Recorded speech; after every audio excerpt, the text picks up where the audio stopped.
ဒီဝင်ကချက်ကိုနားထောင်နေတဲ့မိတ်ဆွေခရစ်စမတ်ဟာတင့်အတွက်ဖြစ်ပါတယ်ခရစ်စမတ်နဲ့ကျွန်တော်နဲ့ဘာမှမဆိုင်ဘူးလို့မပြောပါနဲ့ခရစ်စမတ်ဟာတင်တဲ့ဓာတ်ရိုက်ကိုတတ်ဆိုင်တာဖြစ်ပါတယ်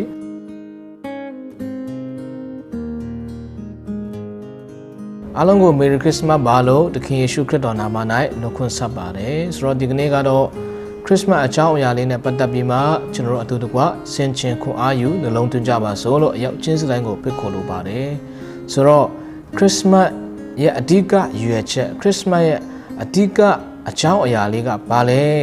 ဒီခရစ်စမတ်ဟာကျွန်တော်နေ့စဉ်နေ့တိုင်းမှာကျွန်တော်လှုပ်ဆောင်နေကြပါတယ်ဒီနေ့မှာတစ်ချိန်အမြဲတမ်းကျွန်တော်ခရစ်စမတ်တွေလှုပ်ကြတယ်ဆိုတော့အဲ့ဒီခရစ်စမတ်ရဲ့အဓိကအကြောင်းအရာဘာဖြစ်မလဲခရစ်စမတ်ရဲ့ရွယ်ချက်ကဘာလဲအလေးအနက်ထားပြီးမှစဉ်းစားဖို့လိုပါတယ်ဆိုတော့မိတ်ဆွေဒီနေ့ခရစ်စမတ်ဟာသခင်ယေရှုခရစ်တော်ဖခင်မွေးဖွားခဲ့တဲ့အချိန်အခါသားများလေးဖြစ်ပါတယ်ဆိုတော့ယေရှုခရစ်တော်ဖခင်ဟာအပြစ်ရှိသောသူတွေကိုကယ်တင်ဖို့အတွက်လောကထဲကိုဆင်းကြွလာပြီးမှလူစားတိခံယူခဲ့တဲ့အချိန်ကိုခရစ်စမတ်လို့ခေါ်တာဖြစ်တယ်အဓိကရွယ်ချက်ကအပြစ်ရှိတဲ့လူတွေကိုကယ်တင်ဖို့အတွက်ဖြစ်တယ်ယေရှုခရစ်တော်ဘုရားလောကထဲကိုဆင်းကြွလာခြင်းလူစားတိခံယူခြင်းအဓိကရွယ်ချက်ဟာအပြစ်ရှိသောသူတွေကိုကယ်တင်ဖို့ဖြစ်တယ်ဒါကြောင့်မိတ်ဆွေတင်နဲ့ကျွန်တော်ဟာအပြစ်ရှိသောသူတွေဖြစ်တော့ကြောင့်ဒီခရစ်စမတ်ဟာတင်နဲ့ကျွန်တော်အတွက်ဖြစ်ပါတယ်ကျွန်တော်နဲ့မဆိုင်ဘူးငါနဲ့ဘာမှမဆိုင်ဘူးလို့မတွေးလိုက်ပါနဲ့တင်နဲ့ခရစ်စမတ်ဟာဓာတ်ရိုက်ကိုတက်ဆိုင်နေတာဖြစ်ပါတယ်လူတွေအများစုကတော့ခရစ်စမတ်ဟာကချင်ဘုရားမွေးနေ့ပါခရစ်ယာန်တွေရဲ့ဘုရားမွေးနေ့ပါလို့ပြောကြပါတယ်ဒါပေမဲ့ခရစ်စမတ်ဟာလူတိုင်းအားလုံးနဲ့သက်ဆိုင်တာဖြစ်တယ်လောကမှာရှိတဲ့လူတိုင်းအတွက်ဖြစ်တယ်ခရစ်စမတ်ဟာတူတယောက်အတွက်ဘာသာတစ်ခုတည်းအတွက်တည်းမဟုတ်ပါဘူးလောကမှာရှိတဲ့လူသားတိုင်းအတွက်ဖြစ်တယ်လောကမှာရှိတဲ့လူသားတိုင်းနဲ့ခရစ်စမတ်ဟာအယံကိုမှသက်ဆိုင်နေပါတယ်ဒီကနေ့ယေရှုခရစ်တော်ဘုရားလူလောကထဲကိုဆင်းကြွလာရခြင်းလူစားတိခံယူရခြင်းအဓိကအကြောင်းရင်းဟာခုနကပြောပြီးလူတွေကိုကယ်တင်ဖို့အပြစ်ရှိသောလူတွေကိုကယ်တင်ဖို့ဖြစ်တယ်ဒီနေ့ကျွန်တော်တို့ဟာအပြစ်ရှိသောသူတွေဖြစ်တယ်အမိရဲ့ဝမ်းထဲမှာရှိနေစဉ်ပဋိသန္ဓေယူစဉ်ကလေးကပင်ကျွန်တော်တို့ဟာအပြစ်ရှိသောသူတွေဖြစ်ကြောင်းစာလံကျမ်း51အခန်းငယ်9ထဲမှာကျွန်တော်တို့ကိုပြောထားပြီးသားဖြစ်တယ်ဒါကြောင့်ကျွန်တော်တို့ဟာအပြစ်ရှိသောသူတွေဖြစ်တယ်အပြစ်ထဲမှာမွေးဖွားလာသောသူတွေဖြစ်တော့ကြောင့်အပြစ်ရဲ့အကြောင်းကိုကျွန်တော်တို့တင်စရာမလိုဘဲနဲ့အမြဲတမ်းလောက်တတ်နေတာဖြစ်တယ်ခိုးတယ်လူတယ်တပ်ဖြတ်တယ်အဲ့ဒီအရာတွေအားလုံးဟာအပြစ်ရဲ့အတီးအပွင့်တွေဖြစ်တယ်နေ့စဉ်နေ့တိုင်းမှာကျွန်တော်တို့ဟာကာယကံဝစီကံမနောကံကံ၃ပါးနဲ့နေ့စဉ်နေ့တိုင်းမှာပြစ်မှားနေကြတယ်အဲ့လိုပြစ်မှားနေခြင်းကကျွန်တော်တို့ဟာအပြစ်ရှိသောသူတွေဖြစ်တယ်အပြစ်သားဖြစ်တယ်ဆိုတဲ့အကြောင်းကိုတက်တည်ထူနေတာဖြစ်တယ်လူတွေအားလုံးဟာအဲ့ဒီအပြစ်ရဲ့ခြေကျွန်းထဲကနေအပြစ်ထဲကနေလွတ်မြောက်ဖို့အတွက်နီလန်မျိုးစုံနဲ့စ조사နေကြပါတယ်လူတွေအားလုံးဟာနေ့စဉ်နေ့တိုင်းမှာစ조사ရင်းနဲ့အဲ့ဒီအပြစ်ထဲကနေလွတ်မြောက်ဖို့အတွက်စ조사ရင်းနဲ့ဘဝအနီးကုန်းချုပ်သွားတဲ့လူတွေဒီနေ့လောကကြီးထဲမှာအများကြီးရှိနေပါတယ်ဒီနေ့ဒီအချိန်ထိအသက်ရှင်နေရတယ်ဆိုတဲ့အရာဟာမိတ်ဆွေတင်အတွက်အခွင့်အရေးဖြစ်ပါတယ်။ဘာအခွင့်အရေးလဲဆိုရင်ယေရှုခရစ်တော်ရဲ့တည်င်းစကားကိုတင်ကြားရတဲ့အခွင့်အရေးဖြစ်ပါတယ်။ယေရှုခရစ်တော်ဟာအပြစ်ရှိသောသူတွေကိုကယ်တင်ဖို့အတွက်လူစားတိခံကဒီနေ့ဒီလိုအချိန်တာမြတ်ထဲမှာမွေးဖွားလာတာဖြစ်တယ်။ယေရှုခရစ်တော်မွေးဖွားလာခြင်းကမိတ်ဆွေတင်တဲ့ကျွန်တော်အတွက်ဖြစ်တယ်။အဲ့ဒီအရာကိုကျွန်တော်အရောက်ချင်းဆိုင်အတွင်းနှလုံးသားထဲမှာအမြဲတမ်းခံယူဖို့ယုံကြည်ဖို့လိုပါတယ်။ဒါကြောင့်ရောမဩဝါဒစာအခန်းကြီး1အပိုင်းငယ်23ထဲမှာလူအပေါင်းတို့ဟာဒုစရိုက်ကိုပြု၍ဘုရားသခင်ရှေ့မှာအတည်ပြတ်ကြတယ်လို့ပြောပါတယ်။လူတွေအားလုံးဟာနေ့စဉ်နေ့တိုင်းမှာဒုစရိုက်ကိုပြုပြီးမှအသက်ရှင်သောဘုရားသခင်ရဲ့ရှေ့မှာအတည်ပြတ်ကြတယ်။ဘုရားရှေ့မှာကျွန်တော်တို့ဟာယွန်းစရာကောင်းနေတယ်။ကျွန်တော်တို့ရဲ့စ조사ခြင်းကျွန်တော်တို့ရဲ့ကြင်ကြံခြင်းကျွန်တော်တို့ရဲ့အားထုတ်ခြင်းတွေနဲ့ဒီအပြစ်ထဲကနေကျွန်တော်တို့မလွတ်မြောက်နိုင်ပါဘူးနေ့စဉ်နေ့တိုင်းမှာကာယကံဝစီကံမနောကံကံ၃ပါးနဲ့ပြစ်မှားနေကြတာဖြစ်ပါတယ်ဒါကြောင့်ဒီနေ့လူတွေစ조사လို့မရတဲ့အတွက်ကြောင့်မို့ခရစ်စမတ်ဟာဖြစ်လာရခြင်းဖြစ်တယ်ယေရှုခရစ်တော်ဘုရားလောကထဲကိုဆင်းလာရခြင်းအကြောင်းအရင်းကလူတွေမစ조사နိုင်တော့ကြောင့်ဖြစ်တယ်လူတွေမလုံနိုင်တဲ့အရာကိုဘုရားက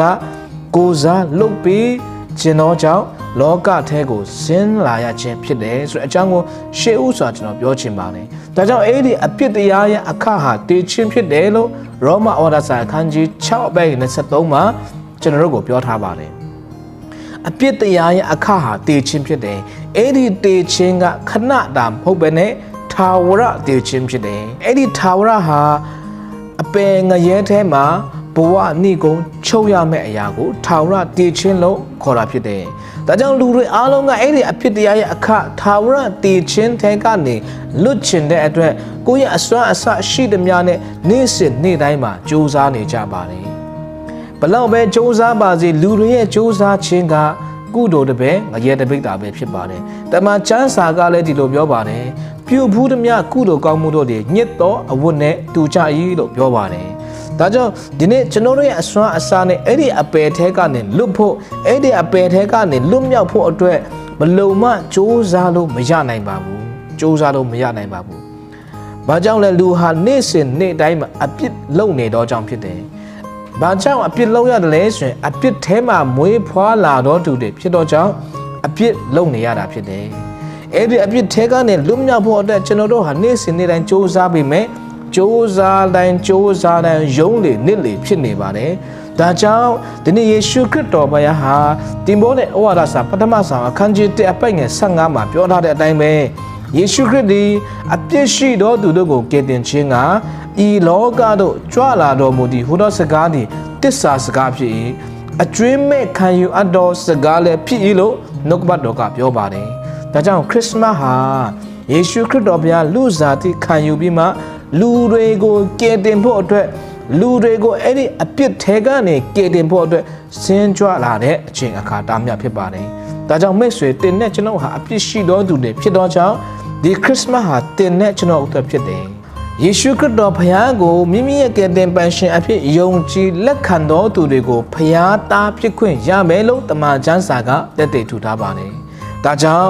ခရစ်စမတ်ရဲ့အရှင်သခင်ယေရှုခရစ်တော်ဘုရားကိုမိမိရဲ့ကယ်တင်ပန်ရှင်အဖြစ်ယုံကြည်လက်ခံသောသူသည်အပြစ်ရဲ့အခတည်ခြင်းလို့ခေါ်တဲ့အပယ်ထဲကနေလွတ်မြောက်မှာဖြစ်ပြီးတော့ဘုရားရဲ့တာဖြစ်ခွင့်ဆိုတဲ့ထာဝရအသက်ရှင်ခွင့်ထာဝရဒုက္ခချမ်းသာကိုခံစားရမှာဖြစ်တယ်။ဒါကြောင့်ခရစ်စမတ်ရဲ့အဓိကရွယ်ချက်ဟာအပြစ်ရှိသောသူတွေကိုကယ်တင်ဖို့အတွက်ကယ်တင်ရှင်မွေးဖွားခဲ့တဲ့အချိန်ဖြစ်တယ်။အဲ့ဒီကယ်တင်ရှင်ဟာယေရှုခရစ်တော်ဘုရားဖြစ်ပါတယ်။ဘာသာတရားကကျွန်တော်တို့ကိုမကယ်နိုင်ပါဘူး။ဘာသာတရားကကျွန်တော်တို့ကိုကောင်းတဲ့လမ်းကိုတော့ပြညွှန်ပေးပါတယ်။ဒါပေမဲ့ဘာသာတရားအဖြစ်ကျွန်တော်တို့ဟာကောင်းရာဒုက္ခချမ်းသာကိုမခံစားနိုင်ပါဘူး။ယေရှုခရစ်တော်အဖြစ်ပဲကောင်းရာဒုက္ခချမ်းသာကိုခံစားနိုင်မှာဖြစ်တယ်။ခရစ်စမတ်ဟာတခြားလူတွေအတွက်ခရစ်စမတ်ဟာကချင်တွေခရိယန်တွေအတွက်ပဲမဟုတ်ပါဘူးအသက်ရှိတော်သူအပေါင်းတို့အတွက်ဖြစ်တယ်လောကမှာရှိတဲ့လူတွေအားလုံးလောကတာအားလုံးအတွက်ဖြစ်တယ်ကချင်ကရကရင်ချင်းဗမာမွန်ရခိုင်ရှာအားလုံးပါတယ်ကလားပါတယ်တရုတ်ပါတယ်လောကမှာရှိတဲ့လူတိုင်းအတွက်ခရစ်စမတ်ဟာအရန်ကိုအရေးကြီးတဲ့အရာဖြစ်တယ်ဒီနေ့ဒီခရစ်စမတ်ဟာလူတိုင်းအတွက်ဖြစ်တယ်ဆိုတဲ့အရာကိုဒီနေ့ဝေငှချင်တယ်ခွန်အားပေးချင်ပါတယ်ဒါကြောင့်ကျွန်တော်ချစ်တော်မိတ်ဆွေများဒီနေ့ခရစ်စမတ်ရဲ့အဓိကရွယ်ချက်ဟာသင်အတွက်သင်ကိုကယ်တင်ဖို့အတွက်ဖြစ်တယ်။ဒါကြောင့်ချစ်တော်မိတ်ဆွေများယုံကြည်သူများအရောက်ချင်းစီတိုင်းဒီကနေ့ဒီခရစ်စမတ်ရဲ့အကြောင်းခရစ်စမတ်ရဲ့အဓိပ္ပာယ်ခရစ်စမတ်ရဲ့ရွယ်ချက်ကိုအရောက်ချင်းစီတိုင်းသိရှိနားလည်ပြီးတော့အဲ့ဒီကယ်တင်ပန်ရှင်ယေရှုခရစ်တော်ဘုရားနဲ့အတူနှလုံးသားထဲမှာနေရာပေးလက်အသက်ရှင်ဖို့အတွက်နှုတ်ကပတ်တော်အပြင်ဝေငှတိုက်တွန်းခွန်အားပေးလိုက်ပါတယ်။အရောက်ချင်းစီတိုင်းထိုခရစ်စမတ်ရဲ့အရှင်သခင်ယေရှုခရစ်တော်ဘုရားပေးတဲ့ထာဝရကယ်တင်ခြင်းကိုအရောက်ချင်းစီတိုင်းခံစားရရှိနိုင်ကြပါစေလို့နှုတ်ကပတ်တော်အပြင်ဝေငှရင်းနဲ့ညီကုန်းချုပ်ပါတယ်။အရောက်ချင်းစီတိုင်းကိုဘုရားရှင်ကောင်းချီးပေးပါစေ။